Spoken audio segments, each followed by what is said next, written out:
Hello everyone. कल अपन ने बात करी थी अंतर्राष्ट्रीय सीमाएं और जलीय सीमाएं भारत के संदर्भ में अपन ने देखी थी, जो अपना फर्स्ट लेक्चर था। अगर आपने वो लेक्चर नहीं देखा है तो आप वो लेक्चर ज़रूर देख लीजिएगा, आपको यूट्यूब पे देखने को मिल जाएगा। तो अपन जो सबसे पहले बात करेंगे आज वो कल वाले टॉपिक के प्रीवियस ईयर क्वेश्चंस जो मैंने पोस्ट किए थे टेलीग्राम चैनल पे, उनको डिस्कस करते हैं। और टेलीग्राम चैनल का जो लिंक है वो आपको डिस्क्रिप्शन में देखने को मिल जाएगा। अगर आप इससे जुड़े हुए नहीं हैं तो जुड़ जाइए। तो देखिए, सबसे पहले जो क्वेश्चन मैंने पोस्ट किया था वो था भारत किस देश के साथ सबसे लंबी सीमा लगाता है। तो इसका जो करेक्ट आंसर है वो बांग्लादेश है। और नेक्स्ट जो क्वेश्चन है कि भारत का सबसे बड़ा प्राकृतिक बंदरगाह कौन सा है। तो प्राकृतिक कौन सा है आपका? प्राकृतिक तो आपका मुंबई है, और कृत्रिम जो है वो आपका चेन्नई है। तो प्राकृतिक पूछा है तो आप प्राकृतिक कौन सा है आपका? मुंबई है। और वहीं जो थर्ड क्वेश्चन अपन ने देखा था वो देखा था भारत का सबसे बड़ा ज्वारीय बंदरगाह। तो ज्वारीय मैंने आपको बता दिया था कौन सा था आपका? कोलकाता था। और सबसे गहरा कौन सा था? विशाखापट्टनम था आपका। ठीक है ना, तो इसका करेक्ट आंसर क्या हो जाएगा? कोलकाता हो जाएगा। नेक्स्ट अगर बात करें कि भारत का सबसे छोटा जिला कौन सा है क्षेत्रफल की दृष्टि से, तो सबसे छोटा कौन सा था? माहे था पौंडीचेरी का। और सबसे बड़ा कौन सा था? कच्छ था आपका गुजरात का। तो सबसे छोटा पूछा तो छोटा आपके माहे हो जाएगा। ठीक है।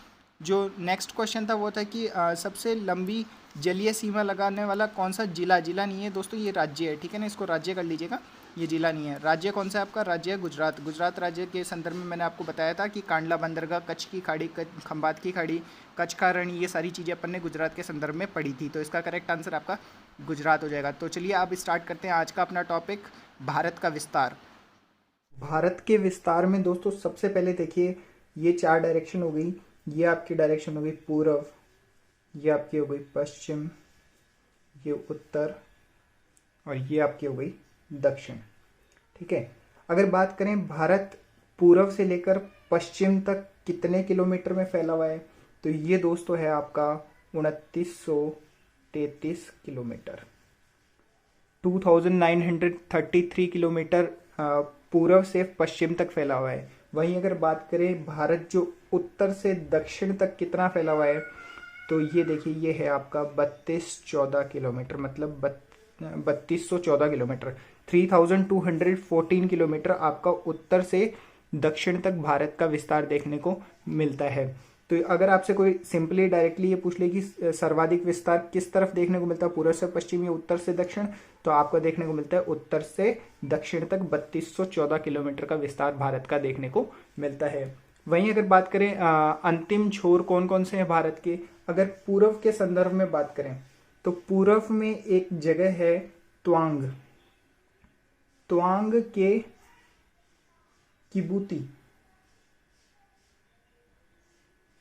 किबूती नामक स्थान तक, जो कहां पर है आपका? अरुणाचल प्रदेश में। अरुणाचल प्रदेश के त्वांग के किबूती नामक स्थान तक पूर्व का अंतिम छोर है भारत का। ठीक है। तो लास्ट पॉइंट पूर्व में इंडिया का कौन सा है? त्वांग के किबूती नामक स्थान पे है। ठीक है ना। और कौन से राज्य में है ये आपका है अरुणाचल प्रदेश। वहीं अगर पश्चिम में बात करें तो पश्चिम में एक जगह है जिसको गुहार माता या गौर माता कहते हैं। ये कहां पर है? ये है आपके दोस्तों सरक्रीक। सरक्रीक। और सरक्रीक कहाँ है? ये है आपके गुजरात में। तो गुजरात में कहां पे गौर माता या गुहार माता, सरक्रीक जगह जो कहां पर है गुजरात में, वो भारत का पूर्व, ये पश्चिम का अंतिम छोर है। पश्चिम का भारत में पूर्व में अपन ने देख लिया त्वांग के किबूती नामक स्थान तक, और पश्चिम में कहा? गौर माता जो सरक्रीक में, और सरक्रीक कहाँ है आपका? गुजरात में। तो ये डायरेक्टली पूछ लेते हैं कि भारत का पूर्व में अंतिम छोर कौन सा है, तो किबूती है जो त्वांग का है पार्ट है। और अगर बात करें पश्चिम में तो गौर माता या गुहार माता जो सरक्रीक में, और सरक्रीक कहाँ है आपका? गुजरात में है। ठीक है। वहीं अगर बात करें उत्तर में, तो उत्तर में एक जगह है लास्ट पॉइंट जिसका नाम है इंदिरा कोल। और ये इंदिरा कोल कहाँ है आपका? ये आपका है लद्दाख में। लद्दाख में। ठीक है। और लद्दाख कहाँ है आपका? JNK में। फिलहाल तो ये अलग हो चुका है, तो आप इसको लद्दाख ही लिखिए, JNK हटा दीजिए। ठीक है, ये लद्दाख का पार्ट है अब इंदिरा कोल। ठीक है, और अगर दक्षिण छोर की बात करें तो दक्षिण छोर है इसका कन्याकुमारी, ये आपका है तमिलनाडु। ठीक है, तो ये भारत का विस्तार है। इसमें डायरेक्ट वन लाइनर क्वेश्चंस आ जाते हैं, जैसे कई बार पूछ लेते हैं उत्तर का अंतिम छोर भारत का कौन सा है, तो वो है इंदिरा कोल। दक्षिण की बात करें तो कन्याकुमारी जो आपका तमिलनाडु का पार्ट है। वहीं विस्तार का अपन ने देख लिया, पूर्व से पश्चिम में 2933 किलोमीटर, और उत्तर से जो दक्षिण है वो आपका 3214 किलोमीटर है। वहीं एक चीज ध्यान रखना कि दक्षिण का जो अंतिम छोर है कन्याकुमारी, कन्याकुमारी को एक चीज और कहा जाता है, इसको कैप कैमरून के नाम से भी जाना जाता है। कैप कैमरून आ जाए या कन्याकुमारी, दोनों कहां पर है आपका Tamil Nadu. Cape Comorin actually Kanyakumari का अंतिम लास्ट पॉइंट है, तो कैप कैमरून सबसे मोर अप्रोप्रिएट रहेगा। अगर कैप कैमरून ऑप्शन में ना हो तो आपका कन्याकुमारी आंसर सही होगा। ठीक है, और अगर पूर्व में त्वांग के किबूती ना मिले ऑप्शन में, या त्वांग ना मिले, तो आपको वोलांगू मिल जाएगा। इसको आप एक बार देखेंगे चीजें याद हो जाएंगी। वोलांगू आपको ऑप्शन में मिल जाए, त्वांग मिल जाए, अरुणाचल प्रदेश मिल जाए, किबूती मिल जाए, जो मिल जाए उसको आंसर टिक कर देना। दोनों एक साथ नहीं मिलेंगे, अगर मिलता है तो मोर अप्रोप्रिएट आंसर आपका किबूती होगा। ठीक है, उत्तर में आपका दक्षिण कोल है या लद्दाख मिल जाए, पश्चिम में आपका गौर माता गुहार मिल जाए, सर क्रीक मिल जाए, गुजरात मिल जाए, ये आपके सारे एग्जैक्ट आंसर होंगे। मोर अप्रोप्रिएट गौर माता होगा, उसके बाद में सर क्रीक, और उसके बाद में गुजरात। ठीक है, नेक्स्ट बात करें कि भारत का अक्षांश व देशांतर विस्तार। भारत का अक्षांश व देशांतर विस्तार।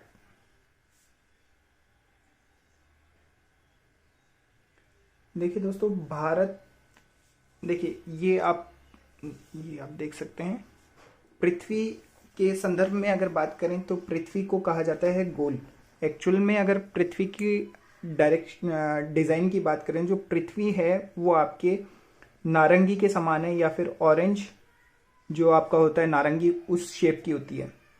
नारंगी कैसी होती है, जिसके जो ऊपर का पोर्शन और नीचे का पोर्शन जो होता है एकदम चपटा होता है या फ्लैट होता है। तो आगे से अगर आपसे कोई ये बात पूछे कि भारत जो पृथ्वी की जो है वो किस शेप की है, तो उसको ना तो आउल बोलना, ना फिर इलिप्स बोलना, ना फिर एप्पल बोलना, आपको बोलना है ऑरेंज शेप की है। ऑरेंज की शेप कैसी होती है, जिसका अपर और लोअर सरफेस जो होता है फ्लैट होता है, मतलब ऊपरी भाग और निचला भाग जो होता है वो चपटा होता है। ठीक है, अब यहाँ पर इसको कहा जाता है आपका 90 डिग्री नॉर्थन पोल, या फिर 90 डिग्री उत्तरी गोलार्ध को उत्तरी गोलार्ध नहीं, उत्तरी ध्रुव कहा जाता है। ठीक है, वहीं अगर नीचे की तरफ बात करें तो इसको इंग्लिश में कहा जाता है 90 डिग्री साउथर्न या सदर्न पोल, और अगर हिंदी में बात करें तो इसको कहा जाता है दक्षिणी ध्रुव। ठीक है, वहीं दोस्तों यहाँ से एक रेखा खींची जाती है जिसको अपन सभी जानते हैं, इसको कहा जाता है 0 डिग्री या 0 डिग्री अक्षांश रेखा, या फिर इसी रेखा को कहा जाता है आपका भूमध्य रेखा, जो पृथ्वी को दो भागों में विभाजित करती है, या फिर इसी को कहा जाता है विषुवत रेखा। विषुवत रेखा, तो ये तीनों एक ही नाम है, ध्यान रखिएगा। 0 डिग्री अक्षांश रेखा, भूमध्य रेखा या विषुवत रेखा, तीनों एक ही के नाम है। ये वो रेखा होती है जो पृथ्वी को दो भागों में विभाजित करती है, और दो भागों में विभाजित करती है तो इसको दो भागों के नाम क्या हो गए, इसको कहा जाता है उत्तरी गोलार्ध और इसको कहा जाता है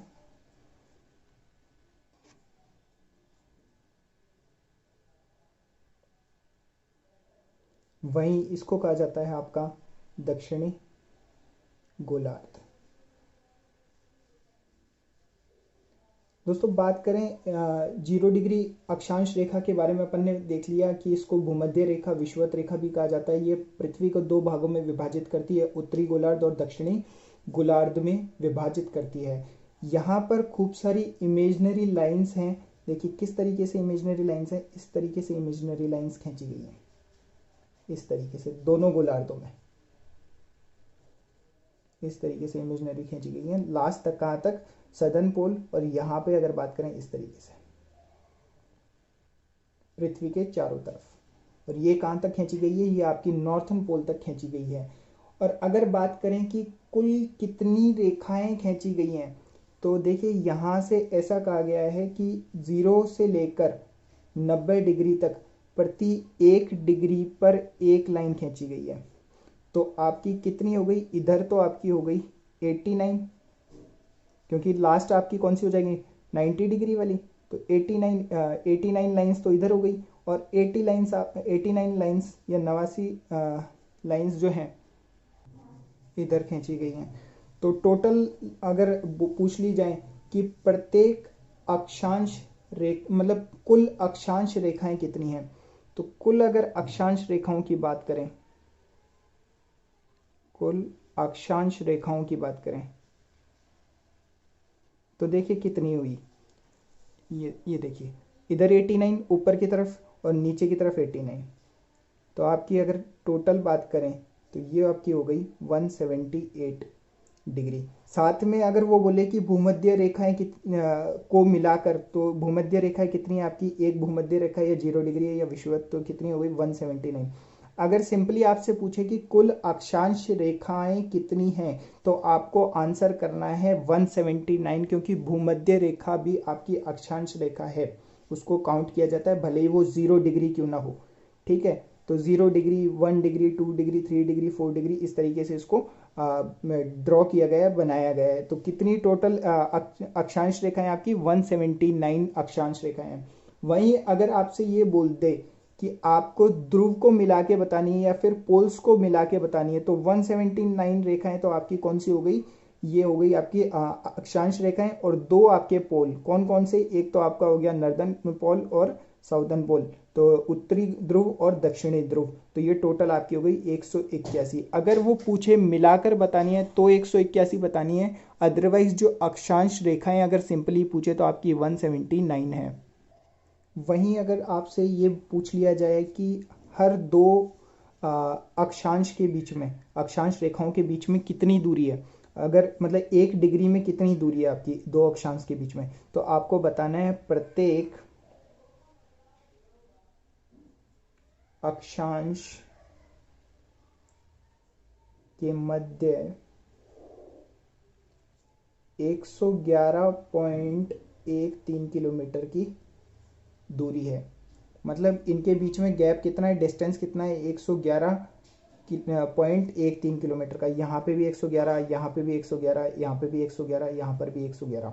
तो ये चीज़ आपको समझ में आ गई कि जो गैप है वो आपका बराबर बराबर है प्रति दो, मतलब प्रत्येक अक्षांश रेखाओं के मध्य। तो अब देखिए एक चीज़ तो अपन को समझ में आ गई कि कितना गैप है, 111.13। वहीं अगर बात करें तो अभी अपन ने ये चीज़ देख ली कि रेखाएं कितनी हैं और दूरी कितनी है। आगे देखते हैं। अब देखते हैं कि भारत जो है विश्व में कहाँ पर स्थित है। तो देखिए ये आपकी पृथ्वी है, ये अपन ने अभी लिखा था नॉर्थ, जो 90 डिग्री है आपका नॉर्थन पोल है, ये आपका 90 डिग्री साउथर्न पोल है। ठीक है, ये अपन ने देख ली थी भूमध्य रेखा है, 0 डिग्री अक्षांश रेखा। ऐसे ऐसे अपन ने खूब सारी रेखाएं बनाई थी, कितनी बनाई थी, 89 इधर बनाई थी और 89 इधर बनाई थी। तो देखिए एक रेखा तो ये, जिसको अपन बोलते हैं 23.5 डिग्री, इसको 23.5 डिग्री जो रेखा है इसको दोस्तों कर्क रेखा भी कहा जाता है।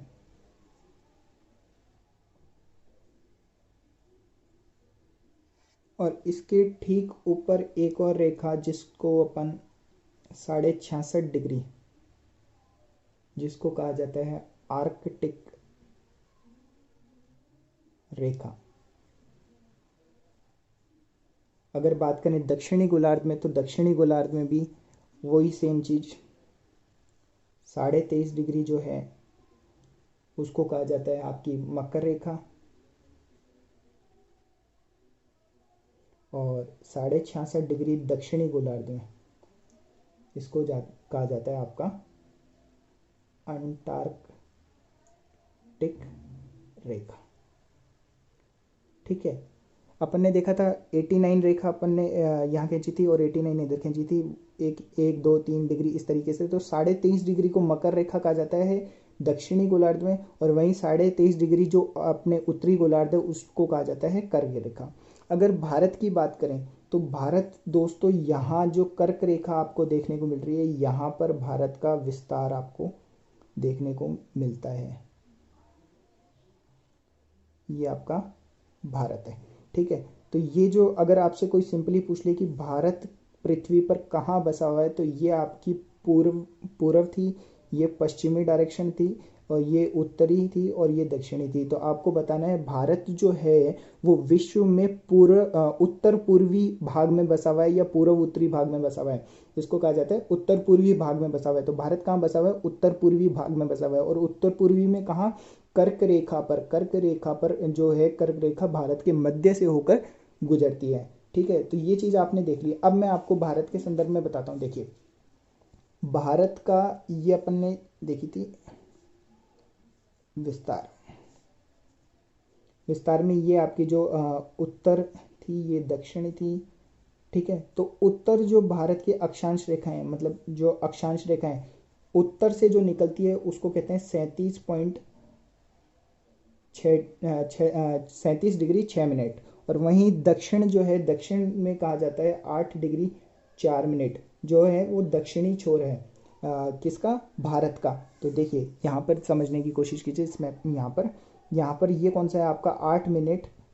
8 डिग्री 4 मिनट, और वहीं ये आपका जो ऊपर वाला है ये 37 डिग्री आपका है 6 मिनट। ठीक है, तो ये आपका विस्तार हो गया भारत का। किसका? अक्षांश के संदर्भ में बात करें तो कितना है? उत्तर में है 37 डिग्री 6 मिनट, दक्षिण में है 8 डिग्री 6 मिनट। दोनों के मध्य अगर अपन डिफरेंस निकालें तो वो अंतर कितना आएगा वो देखिए आप। देखिए 37 डिग्री 6 मिनट को माइनस करते हैं अगर 8 डिग्री 4 मिनट से, तो आपके पास में आता है 29 डिग्री 2 मिनट। कितना आपका ऊपर जो भारत का विस्तार है कितने में फैला हुआ है? 29 डिग्री 2 मिनट। ठीक है ना। वहीं अगर अभी अपन ने देखा था ये चीज कि जो भारत है, ये देख चुके थे कि 1 डिग्री में जो अक्षांश में कितनी दूरी है? 111.13 किलोमीटर की। 111.13 किलोमीटर की अपन ने देख ली थी। तो अगर टोटल देखें 29 डिग्री 2 मिनट में कितनी जो होगी दूरी, कितनी होगी? 111.13 से गुना करते हैं या मल्टीप्लाई करते हैं तो ये लगभग आपकी आएगी कितनी? 3214 किलोमीटर। और ये अपन अभी देख चुके थे कि उत्तर से दक्षिण का जो भारत का विस्तार था वो 3214 किलोमीटर का था, और वहीं अगर पूर्व से पश्चिम की बात करें तो ये 2933 किलोमीटर का था, जो अपन दक्षिण अभी पढ़ेंगे आगे देशांतर रेखाएं तो उसमें इसको प्रूव कर देंगे।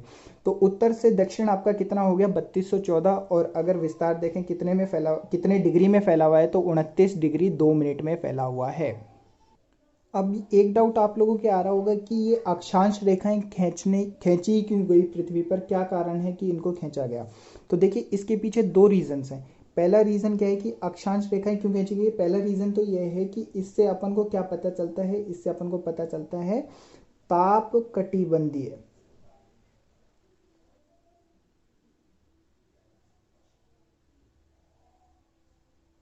ताप कटिबंधियों के बारे में पता चलता है। दूसरा इससे पता चलता है जलवायु प्रदेशों के बारे में। अब ये क्या कुछ है ताप कटिबंधीय जलवायु प्रदेश, वो मैं अभी थोड़ी ही देर में आपको पूरा एक्सप्लेन करने वाला हूँ। देखिए सबसे पहले बात करते हैं विश्व ताप कटिबंध की। तो ये अपन ने पृथ्वी देखी थी, इसको कहा था अपन ने 0 डिग्री भूमध्य रेखा या 0 डिग्री भूमध्य रेखा।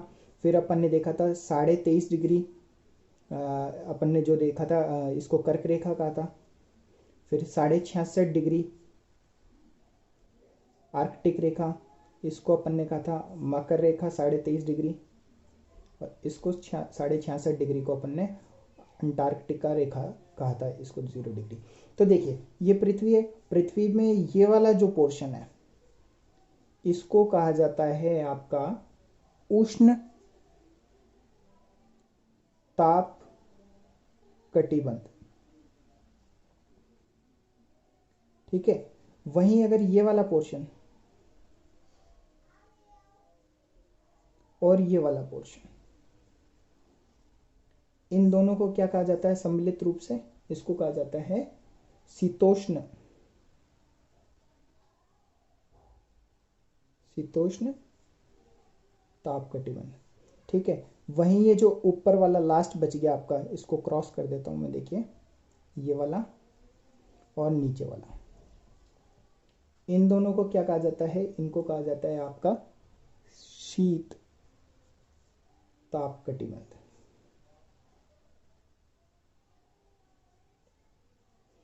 अगर आपसे सिंपली पूछ लिया जाए कि भारत का जो है वो ताप कटिबंध कौन सा है, तो भारत जो है वो आता है अपने उष्ण कटिबंध और शीतोष्ण कटिबंध दोनों के मध्य, क्योंकि भारत जो है वो आपका लगभग लगभग यहाँ पे है।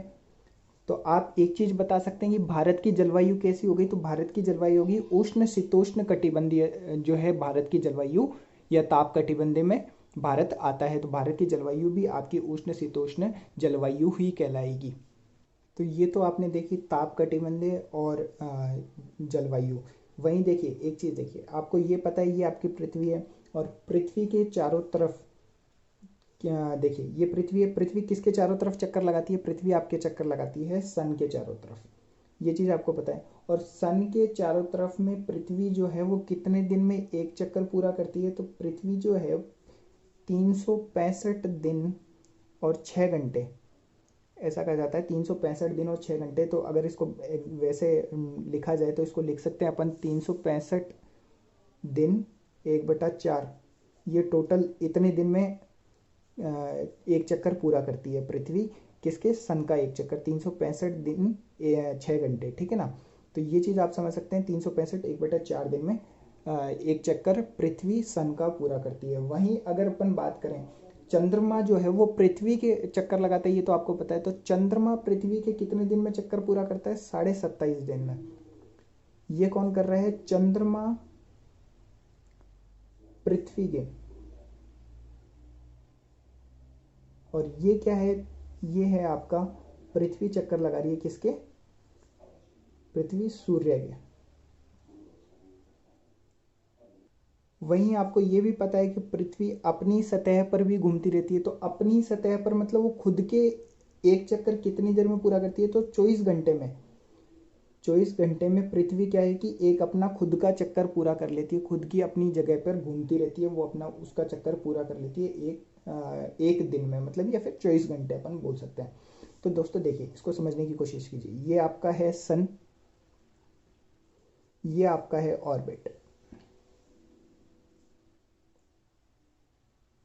ठीक है। जिसके ये काल्पनिक रेखा होती है जिसके जिसमें ये क्या है कि जो आपकी पृथ्वी है वो घूमती है और किसके चक्कर लगाती है, सूरज के चक्कर लगाती है। तो ये आपकी हो गई पृथ्वी, ठीक है।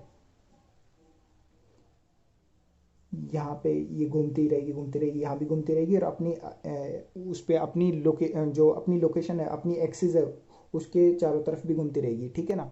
तो इस तरीके से देखिए इसको, ये इस तरीके से आगे इस तरीके से चक्कर लगा रही है पृथ्वी, ठीक है ना, चारों तरफ इसके सन के।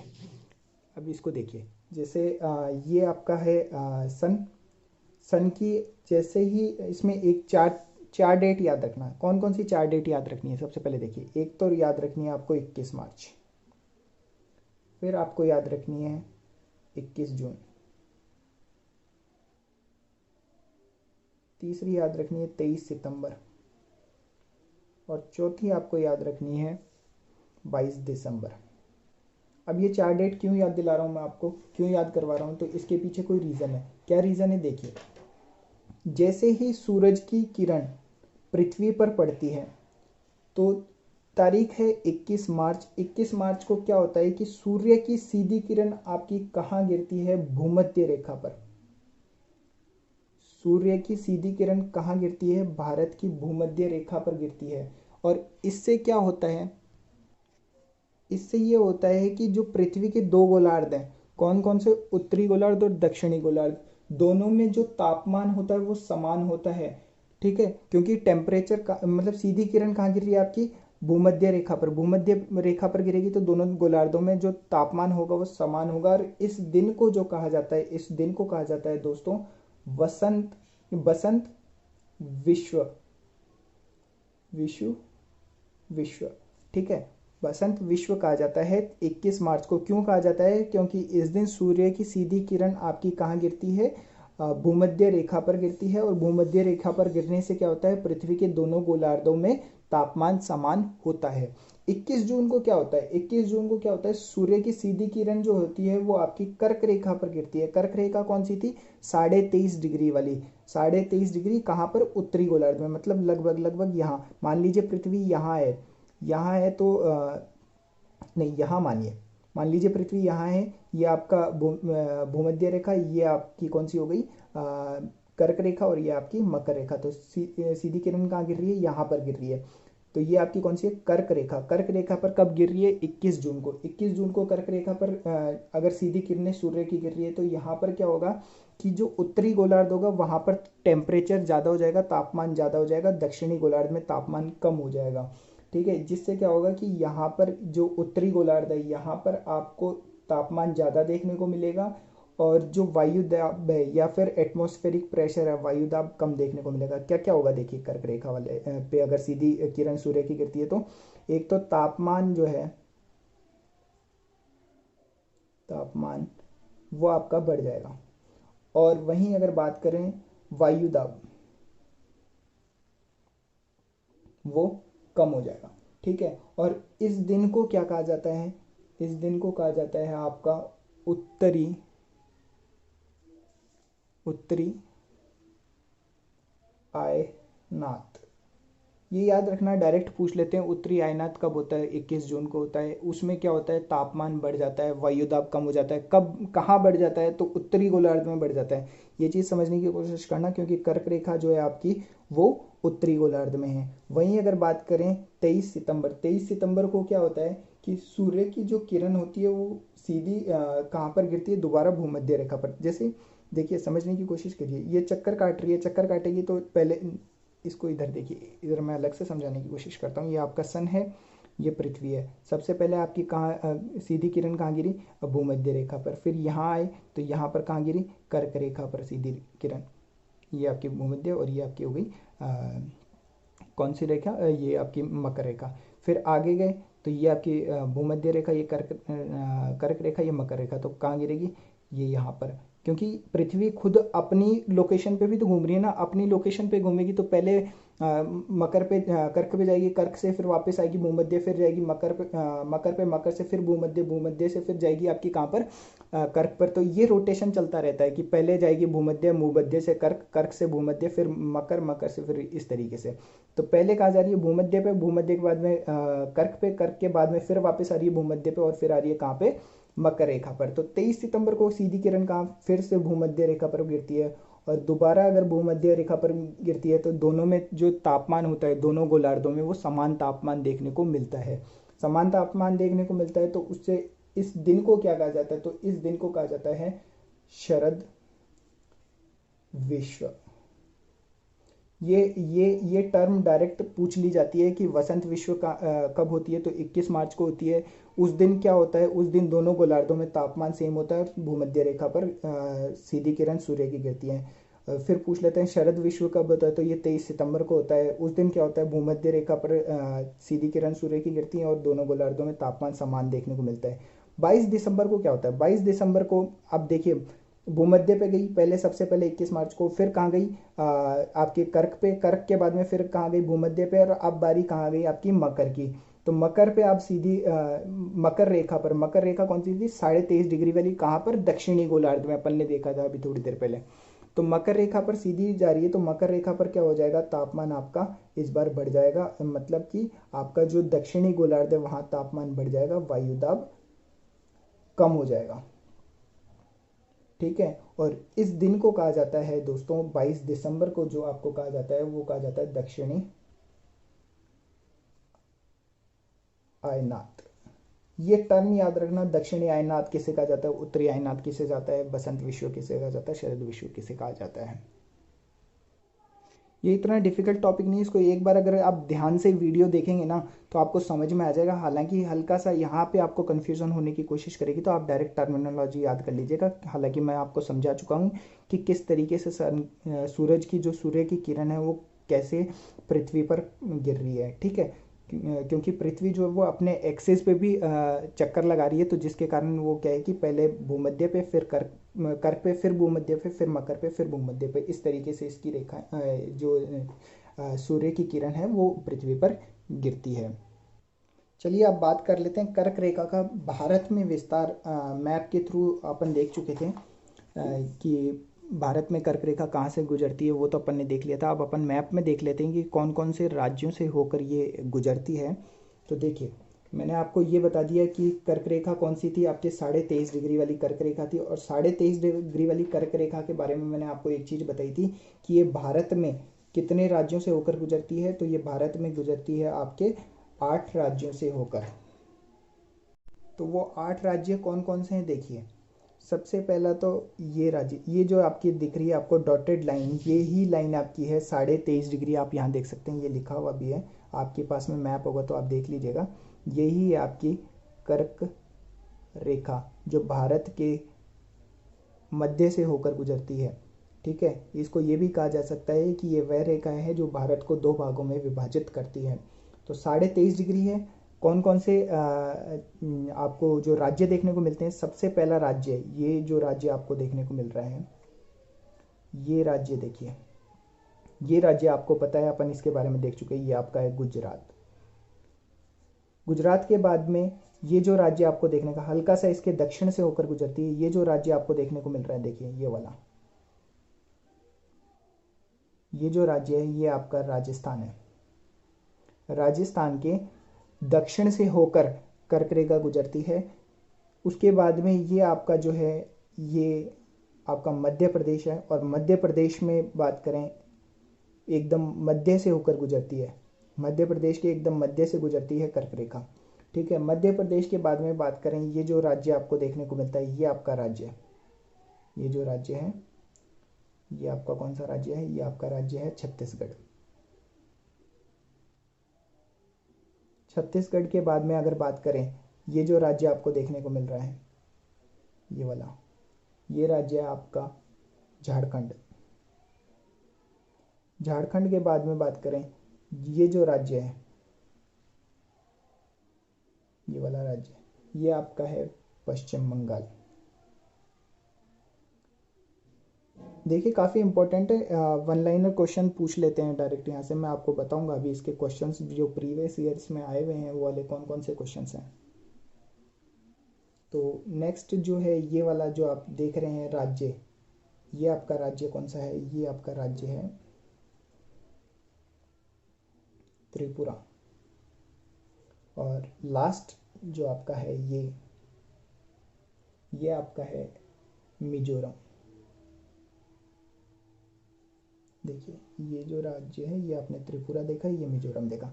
तो 8 राज्य कौन कौन से आ गए, फर्स्ट आपका गुजरात, सेकंड राजस्थान, थर्ड आपका मध्य प्रदेश, फोर्थ छत्तीसगढ़, पांचवा झारखंड, छठा पश्चिम बंगाल, सातवां त्रिपुरा, आठवां मिजोरम। ये 8 राज्य हैं, इसको याद कर लीजिएगा, कंफर्म यहाँ से एक क्वेश्चन कई बार देखने को मिल जाएगा। देखिए सवाल ऐसे निकलता है कि कर्क रेखा कर या फिर हाँ कर्क रेखा कर भारत में सबसे लंबा विस्तार, सबसे ज़्यादा जो विस्तार है वो कहाँ देखने को मिलता है, तो वो देखने को मिलता है मध्य प्रदेश में। मध्य प्रदेश में कर्क रेखा का सबसे ज़्यादा विस्तार देखने को मिलता है। वहीं अगर बात करेंगे सबसे कम विस्तार या सबसे कम जो कर्क रेखा है वो किस राज्य से होकर गुजरती है, तो वो राजस्थान में गुजरती है, मात्र 29 किलोमीटर। तो ये चीज़ ध्यान रखना, भारत में सबसे ज़्यादा जो विस्तार कर्क रेखा का देखने को मिलता है मध्य प्रदेश में, और सबसे कम विस्तार देखने को मिलता है मात्र 29 किलोमीटर का, वो है आपका राजस्थान में। और अगर बात करें 8 ज़िले कौन कौन से हैं तो वो ज़रूर याद कर लीजिएगा, गुजरात, राजस्थान, मध्य प्रदेश, छत्तीसगढ़, झारखंड, पश्चिम बंगाल, त्रिपुरा और मिजोरम। तो इसका आप स्क्रीनशॉट ले लीजिए। कल अपन बात करेंगे इसका देशांतर विस्तार। आज अपन ने अक्षांश रेखाएं देखी, कल अपन ने देशांतर रेखाएं देखेंगे। भारत का अक्षांश विस्तार देखा है, आज अपन ने कल देशांतर विस्तार देखेंगे। ठीक है, तो ये चीज़ें कुछ इंपॉर्टेंट है, याद कर लीजिएगा। डायरेक्ट क्वेश्चंस यहाँ से देखने को मिल जाते हैं। वीडियो अगर आपको अच्छा लगा हो तो लाइक ज़रूर कीजिएगा, अपने दोस्तों के साथ में भी शेयर कीजिए। दोस्तों हो सकता है आप स्टार्टिंग में फर्स्ट टाइम पढ़ रहे हैं, थोड़ा सा आपको डिफिकल्ट लगे, लेकिन अगर आप एक दो बार इसको सीक्वेंस में पढ़ेंगे तो आपको चीज़ें यहीं की यहीं याद हो जाएंगी। ओके, वीडियो देखने के लिए थैंक यू सो मच।